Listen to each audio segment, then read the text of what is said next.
Hi dears, அஸ்ஸலாமு அலைக்கும். Welcome back to our channel. இன்றைக்கி இந்த வீடியோவில் வந்து நம்ம கார்டன் vlog தான் பார்க்க போகிறோம். ரொம்ப நாளைக்கு அப்புறம் நான் கார்டனில் இருக்கிற ஒரு சில அப்டேட்ஸ் எல்லாத்தையும் இந்த வீடியோவில் ஷேர் பண்ணியிருக்கேன். ஸ்கிப் பண்ணாமல் வீடியோ ஃபுல்லாக பாருங்கள். இப்போ வீடியோக்குள்ளே போகலாம். ஸோ ஃபர்ஸ்ட் வந்து இப்போ நம்ம ப்ரூனிங் தான் பண்ண போகிறோம். ரொம்ப நாளாகவே நிறைய கிளை வந்து வேஸ்ட்டாக அப்படியே இருந்துச்சு. ஸோ அதை கட் பண்ணி விட்டால் அதுலேருந்து புது கிளை வந்து நமக்கு பூ வரும். அதனால் ஃபஸ்ட்டு நம்ம அந்த ட்ரிம்மிங் வேலையை முடிச்சுட்டு அதுக்கப்புறமா நெக்ஸ்ட் ஒர்க் ஏதாவது பண்ணலான்னு சொல்லி தான் நான் பிளான் பண்ணியிருந்தேன். ப்ரூனிங் வந்து கண்டிப்பாக பண்ணணும். அதுவும் ஜாஸ்மின் பிளான்ட் வச்சுருக்கோம், மல்லிகைப்பூ செடி வச்சுருக்கோம்னா ரொம்ப இம்பார்ட்டண்ட்டாக நம்ம ப்ரூன் பண்ணணும். இல்லைனா வந்து செடி வளர்ந்துக்கிட்டே போகுமே தவிர நமக்கு பூவே சுத்தமாக கிடைக்காது. இப்போது இந்த டைமில் வந்து சம்மர் டைமில் ரொம்பவே நல்லா பூ பூத்துட்ருக்கு. இந்த டைமை யூஸ் பண்ணி நல்லாவே உங்களோட பிளான்ட்டை வந்து நீங்கள் க்ரோ பண்ணலாம். கண்டிப்பாக உங்கள் வீட்டில் இருக்கிற பிளான்ட்டை வந்து ப்ரூன் பண்ணிவிடுங்க. இப்போது ரோஸ் பிளான்ட்டில் பெருசாக எனக்கு தெரிஞ்சு இந்த சம்மர் டைமில் எந்த ஒரு க்ரோத்தும் இல்லாமல் தான் இருக்குது. நான் ப்ரூன் பண்ணியுமே பெருசாக எந்த யூஸும் இல்லை. பட் மல்லிகைப்பூ செடிக்கு நான் எந்த உரமுமே கொடுக்காம ப்ரூன் மட்டுமே பண்ணும்போது நல்லாவே பூ பூத்துட்ருக்கு. நம்மக்கிட்ட 2 மாதுளை செடி இருக்குது. ஒன்று நம்ம கார்டன்லேருந்து வாங்கினது, இன்னொன்று நம்ம வீட்டிலேயே வந்து விதை போட்டு வளர்த்தது. இது வந்து நம்ம நர்சரியில் வாங்கின பிளான்ட்டு தான். பெருசாக க்ரோத் எதுவும் இல்லை, அதனால நான் கட் பண்ணி விட்டுட்டு இருந்தேன்.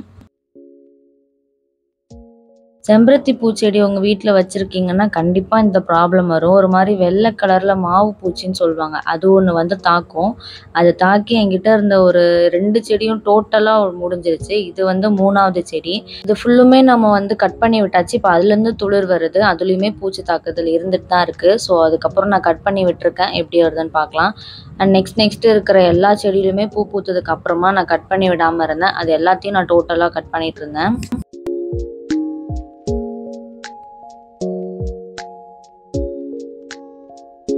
ஸோ ப்ரூன் பண்ணியாச்சு. இப்போ நெக்ஸ்ட் ஸ்டெப் வந்து க்ளீன் பண்ணணும். இருக்கிற எல்லா செடியுமே நம்ம வந்து ட்ரிம் பண்ணி விட்டுருக்கோம். அதனால் நிறைய குப்பை இருந்துச்சு.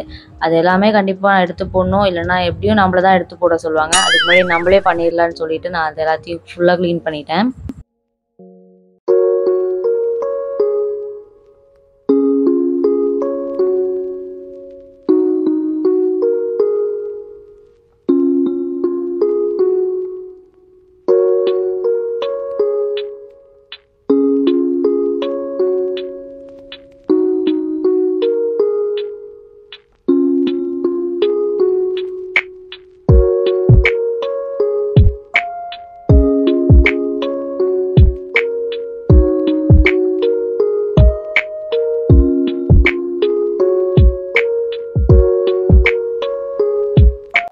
எல்லாத்தையுமே க்ளீன் பண்ணி முடிச்சாச்சு. ஸோ பெரிய வேலை எல்லாம் முடிஞ்சிடுச்சு. இப்போ பூவெல்லாம் பறிக்கணும். அதனால் வெயிலில் இருந்தால் எல்லாம் வாடி போன மாதிரி ஆகிடும் சொல்லிட்டு எல்லா பூவும் பறிச்சிட்டு வந்துட்டேன்.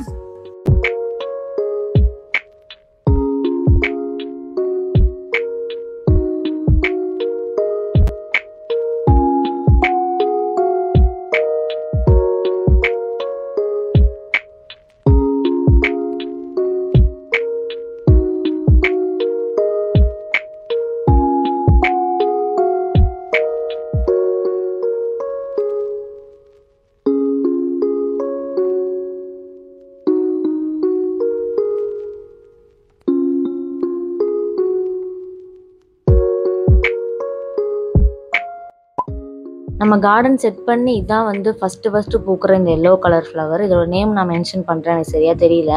இது வீட்டுக்கு வந்து புதுசில் வச்சது. ஒரு 2 வருஷம் இருக்கும். அப்போலேருந்து இது வரைக்கும் ஒரு பூ கூட பூத்ததில்லை. எதனால் பூக்கல என்னன்னு தெரியல. இப்போ தான் ஃபஸ்ட்டு இந்த செடியிலேருந்து ஒரு பூவே நான் பார்க்குறேன்.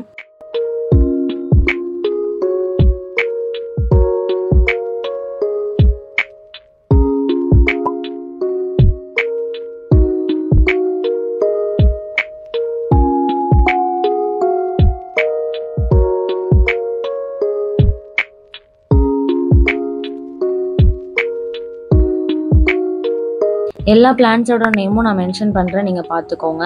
அண்ட் இப்போ காட்டுற இந்த பிளான்ட் வந்துட்டு சம்மர் டைமில் நிறையா பூ பூக்கக்கூடியது. ஒரு கொடி டைப்பில் தான் இந்த பிளான்ட் இருக்கும்.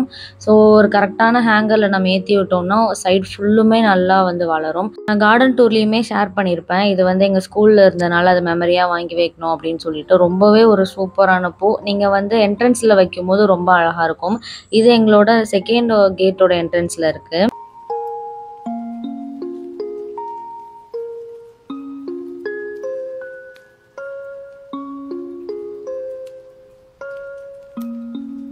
அண்ட் ஃபைனலி நம்மளோட டைகர் லில்லி வந்து ப்ளூம் ஆயிடுச்சு. இத்தனை பூ வந்து நான் அந்த செடி வச்சதுலேருந்து வந்ததே கிடையாது. ஒரே ஒரு கிளையில மட்டும் வந்து ஒரு 4 பூ பூக்கும். பட் இந்த டைம் வந்து எல்லா ஒரு 3 கிளையிலையுமே 4, 5 பூ பூத்துருந்துச்சு. பார்க்கவே ரொம்ப சூப்பராக இருந்தது. எனக்கு இது ரொம்ப பெரிய சர்ப்ரைஸ் தான். இதுக்கு எந்த ஒரு உரமோ ஃபெர்டிலைசர் எதுவுமே நான் கொடுத்தது கிடையாது. வெறும் தண்ணி மட்டும்தான். ஸோ இந்த டைம் இத்தனை பூ பூத்தது வந்து எனக்கே ஆச்சரியமாக தான் இருந்தது. நான் செடி வச்சு ஒரு 2 தடவை பூத்திருக்கும். எப்போவுமே ஒரு கிளை வந்தால் அதில் 4 பூ இருக்கும். அதே மாதிரி தான் இருந்துச்சு. ஸோ இந்த டைம் வந்து 2 கிளை எக்ஸ்ட்ரா வந்து எல்லாத்துலேயுமே ஒரு 4 பூ இருந்தது. அந்த இடமே பார்க்குறதுக்கு அவ்வளோ அழகாக இருந்துச்சு. இப்போது இந்த தேங்காய் நாரை வச்சு நம்ம ஒரு சூப்பரான ஹேக் பார்க்கலாம். நான் இதை நிறைய டைம் யூஸ் பண்ணியிருக்கேன். இந்த டைம் வந்து நான் மறுபடியும் ரீபாட் பண்ணனால வைக்கணும் அப்படின்னு சொல்லி எடுத்திருந்தேன். இதை எப்படி யூஸ் பண்ணணும் அப்படின்னு சொல்லிட்டு இப்போ நான் காட்டுறேன். ஹேங்கிங் பாட்ஸ் இல்லைனா நம்ம நார்மலாக பாட்டில் வச்சுருக்க பிளான்ட் எல்லாமே ரொம்ப சீக்கிரமாகவே ட்ரை ஆகிடும். மண்ணில் இருந்தாவது ஓரளவு இருக்கும். ஸோ இதில் இருக்கிற பிளான்ட் வந்து நம்ம கீழே வந்து ஹோல் போட்டிருக்கனால சீக்கிரமாகவே ட்ரை ஆகிடும். அப்படி ட்ரை ஆகாமல் இருக்கிறதுக்கு இந்த மாதிரி தேங்காய் நாரை நம்ம பிச்சு அதில் ஃபுல்லுத்தையும் போட்டுடலாம். நீங்கள் வேணும்னா கட் பண்ணி கூட போட்டுக்கலாம். நான் அப்படியே தான் அதில் வைக்கிறேன். ஸோ முடிஞ்ச அளவுக்கு அதில் அந்த வேர்கிட்ட இருக்கிற மாதிரி நல்லாவே வச்சுட்டு அதை நல்லா நம்ம செட் பண்ணிவிட்டு தண்ணி ஊற்றிடலாம். ஸோ இதில் என்ன ஆகும்னா இந்த தேங்காய் நார் வந்து எல்லா தண்ணியுமே அப்சர்வ் பண்ணி வச்சுக்கும். ஸோ அந்த பிளான்ட் வந்து கொஞ்சம் ஈரப்பதத்துலேயே இருக்கிற மாதிரி இருக்கும். இந்த டிப்பை நான் ஆல்ரெடி ஹேங்கிங் பார்ட்ஸ்க்கு ட்ரை பண்ணியிருக்கேன். ஒரு நாள் நான் தண்ணி ஊற்றிட்டேன்னா நெக்ஸ்ட்டு ஒரு 2 டேஸ்க்கு வந்து அப்படியே இருக்கிற மாதிரி இருந்தது. அதுக்கப்புறமே தான் ட்ரை ஆயிடுச்சு. ஸோ இந்த மாதிரி டைம் எனக்கு வந்து ரொம்பவே ஹெல்ப்ஃபுல்லாக இருந்தது. ஸோ அதான் உங்கள் கூட நான் ஷேர் பண்ணேன். நீங்களும் ட்ரை பண்ணி பாருங்கள்.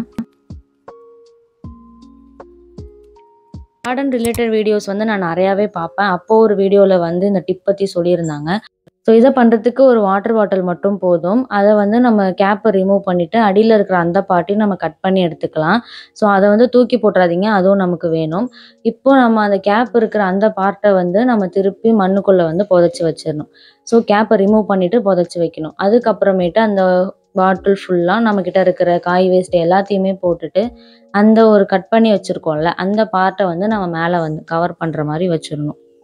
நம்ம ரெகுலராக தண்ணி ஊற்றுற மாதிரி அந்த காய் வேஸ்ட் பாக்ஸுக்குமே சேர்த்து தண்ணி ஊற்றணும். ஸோ தட் அதில் இருக்கிற எல்லா எனர்ஜியும் அந்த பிளான்ட்டுக்கு கிடச்சிட்டே இருக்கும் அப்படின்னு சொல்லிட்டு இருந்தாங்க.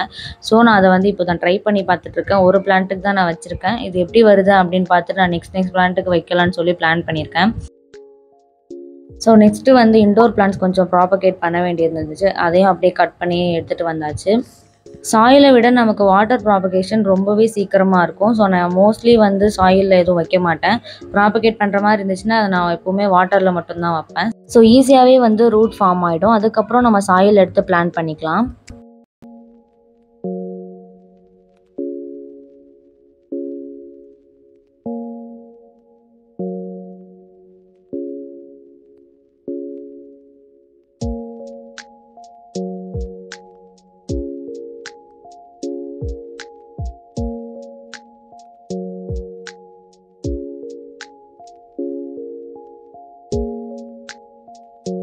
ஸோ அவ்வளோதான், இதோட இந்த வீடியோவை முடிச்சுக்கலாம். நெக்ஸ்ட் ஒரு இன்ட்ரெஸ்டிங்கான வீடியோவில் பார்க்கலாம்.